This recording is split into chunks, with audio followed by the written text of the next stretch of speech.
Oh, that's definitely a 30 on the top there. And that is basement.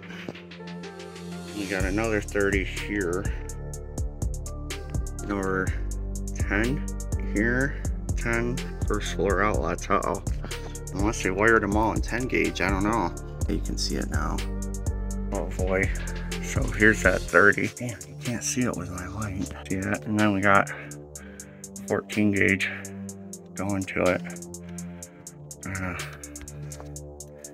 I better notify them of that. And then we got this 30 at the top, and this might be older, 12, but I think it's 14 too. See it?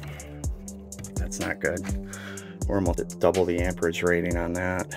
Light up like a Christmas tree if there's too much demand on that circuit. Start a fire inside the wall. I gotta notify them. I don't know who did that. So I'm here at the breaker box, and I got those breakers swapped out. They were 30 amp breakers feeding 14 gauge wire, so 15 amp wire on a 30 amp breaker that would light up like a Christmas tree and kill a family if something would have shorted out just the right way. Would have started a fire in the wall. And I'm looking at the other things. He just had a bunch of electrical work done, and I'm just looking at their work like, oh my god. There's a few other things that need to be fixed, work that they just did, because this is new. Here's the two breakers I installed too. I just put in a couple 15 amp, one here, and I think the other one was down here, right here. It's not his fault, you know, he thought he was hiring good people, but we got a double tap here. See the two wires going into the breaker? That's a double tap. I have to pull those out all the time, especially when people get home inspections. That's one of the things that they'll flag. These are very common on houses. I'll take care of that. Also, what confounds and befuddles me is they had 100 amp sub panel put in the garage, and this is how the electricians ran it here. Check this out.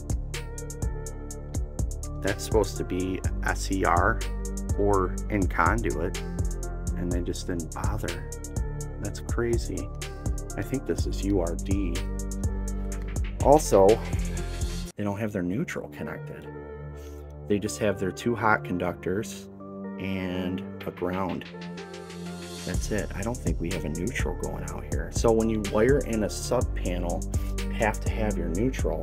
You would connect your neutral and you'd connect your ground anywhere on here, either one of the bars on this, and then you'd keep them completely separate on your sub panel. So you'd have your neutral going to one bar, and you'd make sure these weren't connected, or install a separate bar on your sub panel, and then you'd have your ground going to the separate bar, and you'd keep neutral here and your ground separate, completely separated, and they didn't even do that either.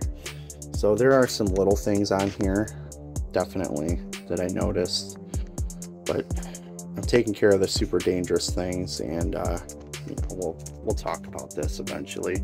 Try to get it wrapped up and fixed for them. Something else to note here, there doesn't seem to be a hardwired smoke and carbon dioxide detector.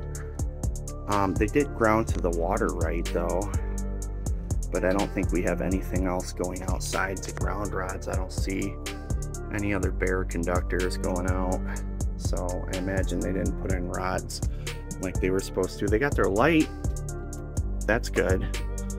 It was probably just a homeowner job. Maybe the people that they bought the house from did this service. I don't know, I can't remember what he said, but yeah, just a couple little issues to take notice of. And in my jurisdiction anyway, we have to put in a smoke and carbon dioxide detector in the basement closer to the panel, and we have to put in a light, and the grounding is a really big deal, and obviously the right conductors to the right breakers. All these would have to be stapled, obviously, and on the inside, when you notice in my other video, they didn't strip their wire all the way back. I've actually been failed for not doing that before on my inspections. As soon as I enter the box, I have to have it completely stripped, all the insulation off the wire. I can't have much of anything left in there at all. So just a few things to take notice of, and really, really good people. I love these clients. Well, I'm all wrapped up there. I got home. This is a good video for a couple things to look out for if you're having electrical work done, or if you're doing it yourself, just, you know, keep an eyeball, especially the wrong gauge wire going to breakers that are far too large for that gauge. That's a big one. That's definitely dangerous. You don't want that in your breaker box. So it helps to check your wire gauge or have somebody take a look at that and double check it. Keep your family safe. All right, you stay tuned, stay frosty, don't do anything Jesus wouldn't do, and I will see you on the next one.